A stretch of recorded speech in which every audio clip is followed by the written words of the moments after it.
UDFിൻ്റെ ആ വോട്ട് എവിടെ പോയി എന്ന് ചോദിച്ചാൽ അത് BJPയിലേക്കാണ് പോയത്. രാജഗോപാലും കുമ്മനവുമല്ല രാജീവ് ചന്ദ്രശേഖരൻ. അദ്ദേഹം വെറും ഒരു പൊളിറ്റീഷ്യനല്ല, പ്രൊഫഷണൽ പൊളിറ്റീഷ്യനാണ്. പറയാൻ പാടില്ലാത്തതാണ്. പക്ഷേ കേരളത്തിൽ ഏറ്റവും കൂടുതൽ വർഗീയതയുള്ള ജില്ല ഏതെന്ന് ചോദിച്ചാൽ അത് തിരുവനന്തപുരമാണെന്ന് എനിക്ക് തോന്നിയിട്ടുണ്ട്. അത് ഹിന്ദുക്കളെ സംബന്ധിച്ച് മാത്രമല്ല കേട്ടോ, മുസ്ലിങ്ങളെ സംബന്ധിച്ചും ക്രിസ്ത്യാനികളെ സംബന്ധിച്ചും എല്ലാം അങ്ങനെയാണ്. ജാതിക്കും മതത്തിനുമൊക്കെ അവിടെ വലിയ പ്രാധാന്യമുണ്ട്. സ്നേഹബന്ധങ്ങളിൽ പോലും പലപ്പോഴും ജാതിയും മതവും കടന്നു വരും. അതുപോലെ തൊഴിൽ മേഖലകളിൽ പോലും ഈ ജാതി നോക്കുന്നൊരു ഏർപ്പാട് അവിടെയുണ്ട്. അതിലെല്ലാ മതക്കാരും സമമാണ്. പുറത്തങ്ങനെ പറയില്ല, പക്ഷേ പ്രവൃത്തിയിൽ അതുണ്ടാകും. അതുകൊണ്ട് തന്നെ രാഷ്ട്രീയത്തിലും അവിടെ മതത്തിന് വലിയ പ്രാധാന്യമുണ്ട്. അതാണ് അവിടുത്തെ തെരഞ്ഞെടുപ്പ് ഫലം വ്യക്തമാക്കുന്നത്. നിയമത്തെക്കുറിച്ച് പറയുമ്പോൾ ചരിത്രപരമായി തന്നെ മതത്തിന് വലിയ പ്രാധാന്യമുള്ള മണ്ഡലമാണത്. 8 വീട്ടിൽ പിള്ളമാരെ ക്രൂരമായി തൂക്കിലേറ്റിയ മാർത്താണ്ഡവർമ്മ മഹാരാജാവ് ആ ശാപം മൂലം പിന്നീട് നാട്ടിൽ പലവിധ അനർത്ഥങ്ങൾ കാണാൻ തുടങ്ങിയപ്പോൾ രാജ്യം ശ്രീപത്മനാഭസ്വാമിക്ക് അടിയറ വച്ച് സ്വാമികളുടെ പ്രതീതിയായാണ് പിന്നീട് ഭരണം നടത്തിയത്. അങ്ങനെ നോക്കുമ്പോൾ തിരുവിതാംകൂർ ഭരിച്ചിരുന്നത് വാസ്തവത്തിൽ മാർത്താണ്ഡവർമ്മയായിരുന്നില്ല, ശ്രീ പത്മനാഭസ്വാമിയായിരുന്നു.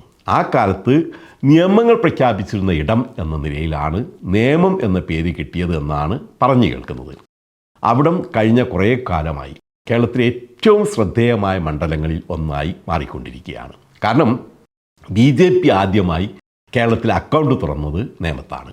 BJPക്ക് തദ്ദേശ തെരഞ്ഞെടുപ്പിലൂടെ ഇത്തവണ തിരുവനന്തപുരം പിടിക്കാൻ സുപ്രധാനമായ പങ്കുവഹിച്ചത് നേമത്തെ മുൻതൂക്കമാണ്. അങ്ങനെ കേരളത്തിൽ BJPക്ക് ഏറ്റവും പ്രതീക്ഷ നൽകുന്ന മണ്ഡലമാണ് നേമം. അവിടെയാണ് വീണ്ടും ഒരു വിജയപ്രതീക്ഷയുമായി നേമത്തിൻ്റെ സ്വന്തം, നേമത്തിൻ്റെ എല്ലാ പൾസും അറിയാവുന്ന, നേമത്തിലൂടെ വളർന്ന CPMൻ്റെ V ശിവൻകുട്ടി ഒരംഗത്തിനു കൂടി ഇറങ്ങുന്നത്. പക്ഷേ ഒരിക്കൽ കിട്ടിയ മണ്ഡലം തിരിച്ചു പിടിക്കുക എന്ന ലക്ഷ്യവുമായി എത്തുന്ന BJP പ്രസിഡന്റ് രാജീവ് ചന്ദ്രശേഖരനാണെങ്കിൽ അവിടെ വിജയത്തിനപ്പുറം മറ്റൊരു ലക്ഷ്യവും ഇല്ല. അതിനായി അദ്ദേഹം ഇപ്പോഴല്ല, മുമ്പേ പ്രവർത്തനം തുടങ്ങിയതാണ്. നേമത്തിൻ്റെ പേരിൽ ഇന്നും ഏറെ പഴി കേൾക്കുന്നത് UDFിനാണ്. കാരണം 2016 സുരേന്ദ്രൻപിള്ള സ്ഥാനാർത്ഥിയായി നിന്നപ്പോഴാണ് UDFിന് ചരിത്രത്തിലെ ഏറ്റവും കുറവ് വോട്ട് കിട്ടിയിട്ടുള്ളത്. 13,860 വോട്ടാണ് അന്ന് സുരേന്ദ്രൻപിള്ള കിട്ടുന്നത്. UDFുകാർ പോലും ഞെട്ടിപ്പോയ പരാജയമാണത്. UDFിൽ നിന്ന് ചോർന്ന വോട്ടുകളെല്ലാം കിട്ടിയത് BJPക്കുമാണ്. BJPയുമായി UDF രഹസ്യധാരണ ഉണ്ടാക്കുന്നു എന്ന പഴി അവിടെ എപ്പോഴും ആവർത്തിക്കുന്നതാണ്. ആ പഴി ഇനിയും കേൾക്കാനാവില്ല എന്ന തീരുമാനത്തോടെ തന്നെയാണ് കോൺഗ്രസിൻ്റെ കഴിവുള്ള നേതാക്കളിൽ ഒരാളായ KS ശബരിനാഥിനെ UDF അവിടെ പരീക്ഷിക്കുന്നത്. നിലവിൽ അദ്ദേഹം തിരുവനന്തപുരത്തെ കൗൺസിലറുമാണ്. മുരളീധരനെ പോലെ ശബരിനാഥ് വോട്ട് നേടിയാൽ അവിടെ രാജീവ് ചന്ദ്രശേഖരന് പിന്നെ ഈസി വാക്ക് ഓവർ ആയിരിക്കും. കാരണം ശബരിനാഥന് അവിടെ ഒരു പ്രതീക്ഷയുമില്ല. UDFന് അവിടെ ഇപ്പോൾ 3ാം സ്ഥാനം മാത്രമേ ഉള്ളൂ. കഴിഞ്ഞ തദ്ദേശ തെരഞ്ഞെടുപ്പിൽ പോലും കേരളത്തിൽ അങ്ങോളം ഇങ്ങോളം UDF മുന്നേറിയപ്പോൾ നേമത്ത് മുന്നേറ്റമുണ്ടാക്കിയത് UDF അല്ല, BJPയാണ്. നേമം മണ്ഡലത്തിൻ്റെ ഭാഗമായി വരുന്ന തിരുവനന്തപുരം കോർപ്പറേഷനിലെ വാർഡുകളിൽ 48,945 വോട്ടുകൾ നേടി NDA ആണ് മുന്നിലെത്തിയത്. 41,032 വോട്ടുകളോടെ LDF 2ാം സ്ഥാനത്താണ്. വെറും 22,197 വോട്ടുകൾ മാത്രമാണ് UDFിൻ്റെ പെട്ടിയിലായത്. LDFിനേക്കാൾ NDAക്ക് 7,000-ലധികം വോട്ടിൻ്റെ ലീഡാണ് ഇപ്പോഴുള്ളത്. ഇനി വാർഡുകളുടെ കണക്കിൽ പറയുമ്പോൾ നേമം മണ്ഡലത്തിൽ ഉൾപ്പെടുന്ന 22 വാർഡുകളിൽ 17 വാർഡുകളിലും NDA ആണ് വിജയിച്ചത്. 5 മാത്രമാണ് LDF ജയിച്ചത്. ഒരു വാർഡിൽ പോലും ജയിക്കാൻ UDFിന് കഴിഞ്ഞിട്ടുമില്ല. 2006 കോൺഗ്രസിൻ്റെ N ശക്തൻ 60,884 വോട്ട് നേടി 10,749 വോട്ടിന് വിജയിച്ച നേമത്ത് UDFിൻ്റെ ഇന്നത്തെ ഗതികേടാണ് ഇത് എന്നോർക്കണം.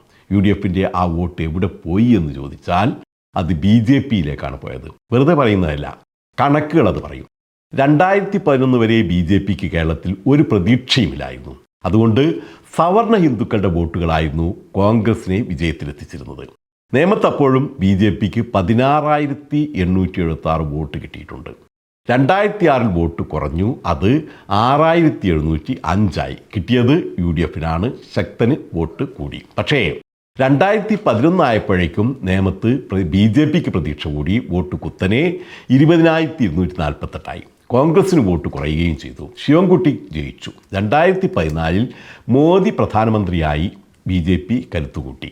കോൺഗ്രസ് വോട്ടുകൾ ഒറ്റയടിക്ക് BJPയിലേക്ക് മറിഞ്ഞു. 2016 ആയപ്പോഴേക്കും O രാജഗോപാൽ വിജയിച്ചു. 2021 സവർണ ഹിന്ദു വോട്ടുകളും മുസ്ലിം വോട്ടുകളും കുറേയൊക്കെ തിരിച്ചു പിടിക്കാൻ K മുരളീധരന് കഴിഞ്ഞു. BJP തോറ്റു. ഇത്തവണ എന്ത് നടക്കുമെന്ന് പറയാനാവില്ല. ശബരിനാഥ് അവിടെ മുന്നേറ്റമുണ്ടാക്കുകയാണെങ്കിൽ തിരിച്ചു പിടിക്കുന്ന വോട്ടുകളെല്ലാം നഷ്ടമാകുന്നത് ശിവൻകുട്ടിക്കായിരിക്കില്ല, രാജീവ് ചന്ദ്രശേഖരനായിരിക്കും. എന്നാൽ പോലും എൻ്റെ അഭിപ്രായത്തിൽ അവിടെ ശിവൻകുട്ടിക്ക് ജയിച്ച് കയറുക എന്നത് അത്ര എളുപ്പമുള്ള കാര്യം ആയിരിക്കില്ല. കാരണം രാജഗോപാലും കുമ്മനുമല്ല രാജീവ് ചന്ദ്രശേഖരൻ. അദ്ദേഹം വെറും ഒരു പൊളിറ്റീഷ്യനല്ല, പ്രൊഫഷണൽ പൊളിറ്റീഷ്യനാണ്. ടെക് വിദഗ്ധനായ ബിസിനസ്സുകാരനായ പൊളിറ്റീഷ്യൻ. പൊളിറ്റിക്കൽ തന്ത്രങ്ങൾക്കപ്പുറത്ത് ബിസിനസ് ടെക് തന്ത്രങ്ങളും കൂടി പയറ്റിയാണ് അദ്ദേഹം മത്സരിക്കുന്നത്. സൈബർ ഇടങ്ങളിലൂടെയുള്ള വലിയ പ്രചാരണങ്ങളും കുപ്രചാരണങ്ങളുമാണ് അവിടെ ഇപ്പോൾ നടക്കുന്നത്. അതിനെ മറികടക്കാൻ ശിവൻകുട്ടി നന്നായി വിയർക്കുന്നുമുണ്ട്.